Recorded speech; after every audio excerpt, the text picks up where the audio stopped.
आदरणीय मुख्यमंत्री जी, उद्घाटनकर्ता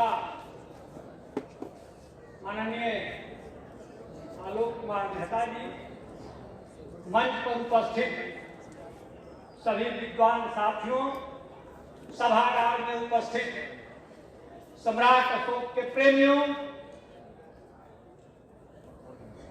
समय कम है और बहुत कम समय में अपनी बात मैं कहना चाहता हूं। भारत की जनता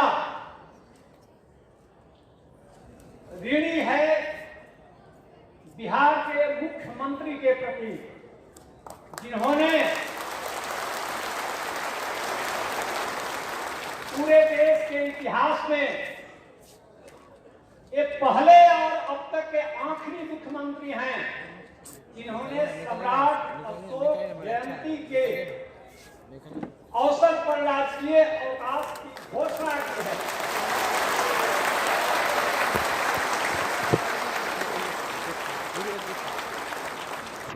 वो सम्राट सैकड़े 33% लोग उसके साम्राज्य में रहते थे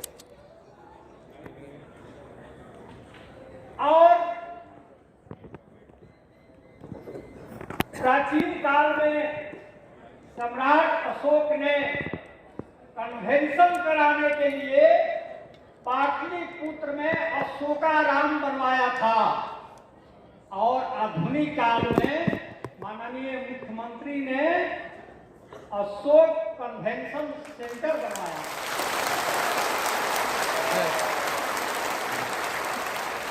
मुझे तो आश्चर्य इस बात की है कि नालंदा यूनिवर्सिटी, नालंदा महाविहार की रिपोर्टिंग फ्रांसिस बुकानन ने की थी और उसकी खुदाई अलेक्जेंडर कनिंघम ने की और उसी नालंदा के पास तेलहरा विश्वविद्यालय है, नालंदा से भी प्राचीन, जिसकी रिपोर्टिंग अलेक्जेंडर कनिंघम ने की थी और उसका उत्खनन कार्य 2009 ईस्वी में माननीय मुख्यमंत्री श्री नीतीश कुमार ने की थी। यह इतिहास में दर्ज है। मैं तो कहता हूं कि इस दुनिया में जब माननीय मुख्यमंत्री जी ने जन्म तिथि की घोषणा की थी, भारत के इतिहासकारों में तूफान मच गया था कि कोई इतिहासकार नहीं जानता है कि सम्राट अशोक की जयंती कब पड़ती है, तिथि नहीं मालूम, तो मुख्यमंत्री को कैसे मालूम होगा? अरे भाई, आप सम्राट अशोक के आदर्शों पर, सिद्धांतों पर चलिएगा तब तो जानिएगा कि सम्राट अशोक की जन्म तिथि कब है। ये हवाई इतिहास लिखने से कोई नहीं जानेगा। भारत नहीं, आपको इस मंच के माध्यम से मैं बोलना चाहता हूं कि सम्राट अशोक के सिद्धांतों को अपनाने के लिए दुनिया के बड़े बड़े राजाओं के बीच में होड़ लगी। श्रीलंका के राजा तीस, जिसने अशोक के जमाने में ही देवानम प्रिय की उपाधि धारण की थी और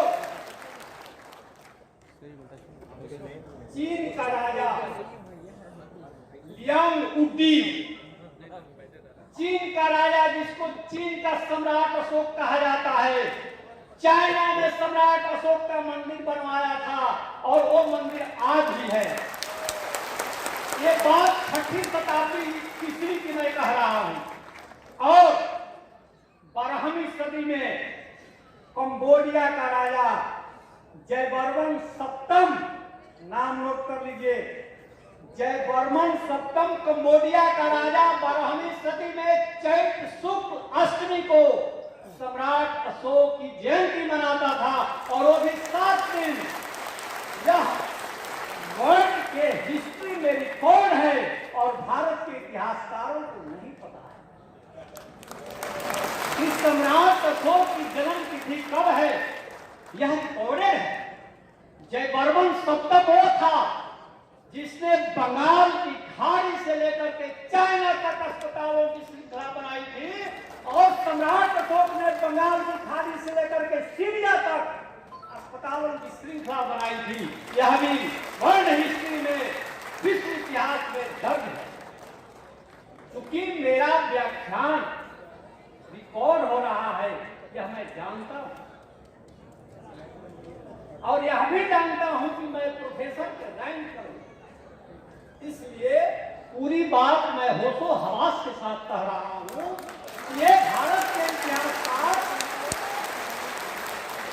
जिन्होंने धूरा पर से उठा कर करके मूरा को लाया और कहा कि यहीं से मौर्य हैं, व्याकरण नहीं मालूम है, ग्रामर नहीं मालूम है कि भला मूरा से मौर्य शब्द कैसे बनेगा, न पाली में, न प्राकृत में, न संस्कृत में।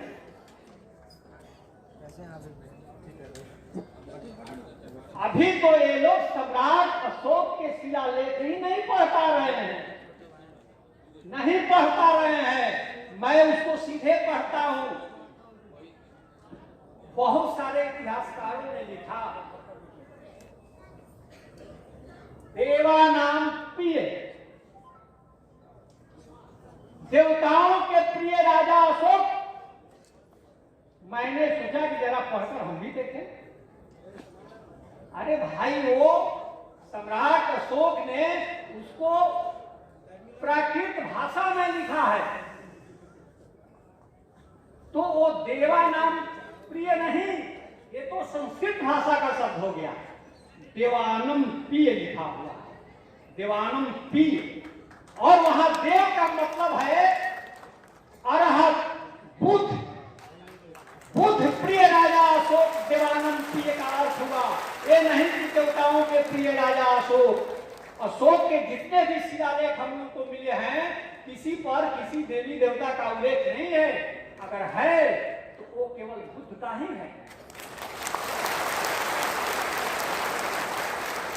एक बात ध्यान आ गया, यहाँ एक मोहल्ला है भिखना पहाड़ी, पटना में।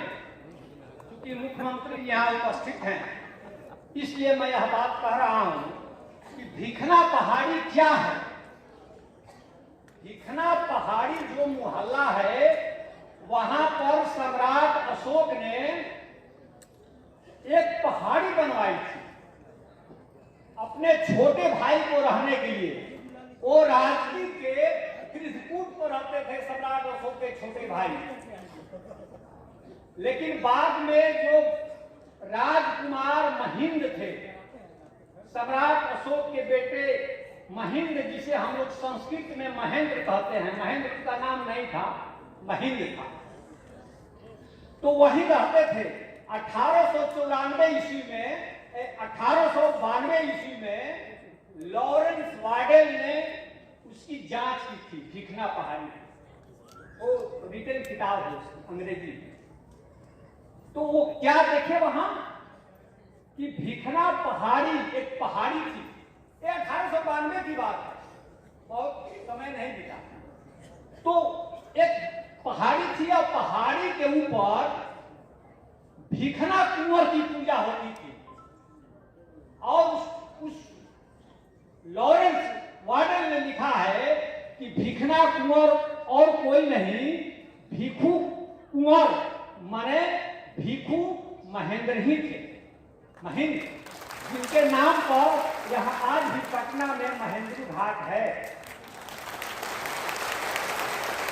वो आदमी बौद्ध धर्म के प्रचार के लिए श्रीलंका चला गया, और आज भी थेर महेंद्र की समाधि वहां श्रीलंका में मौजूद है, आज भी।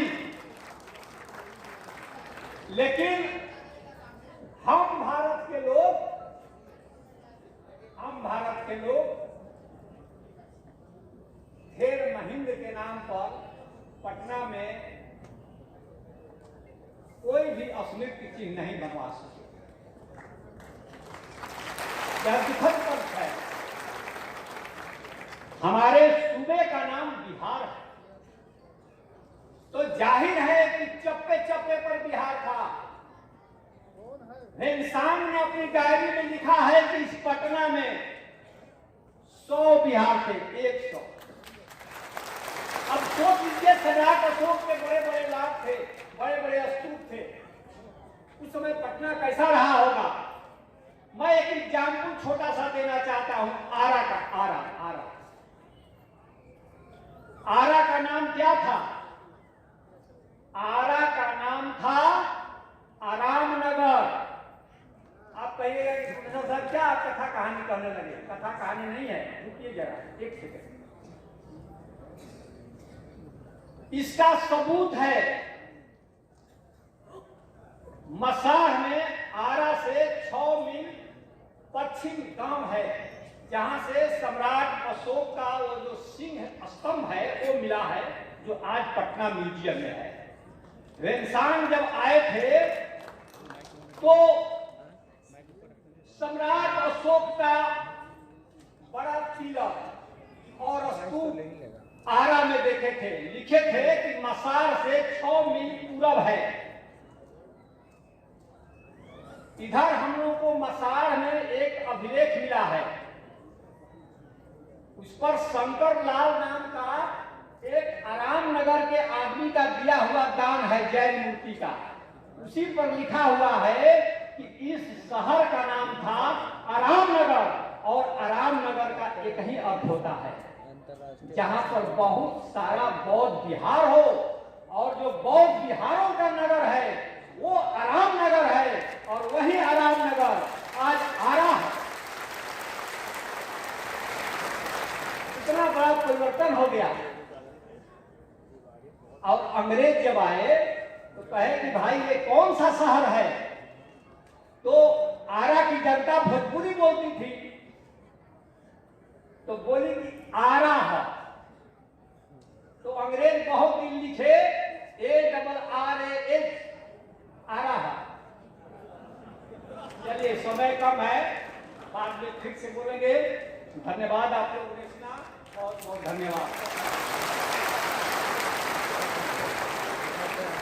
साथियों, नेशनल जनमंच को सब्सक्राइब करें, साथ ही बेल आइकन की घंटी को बजाएं।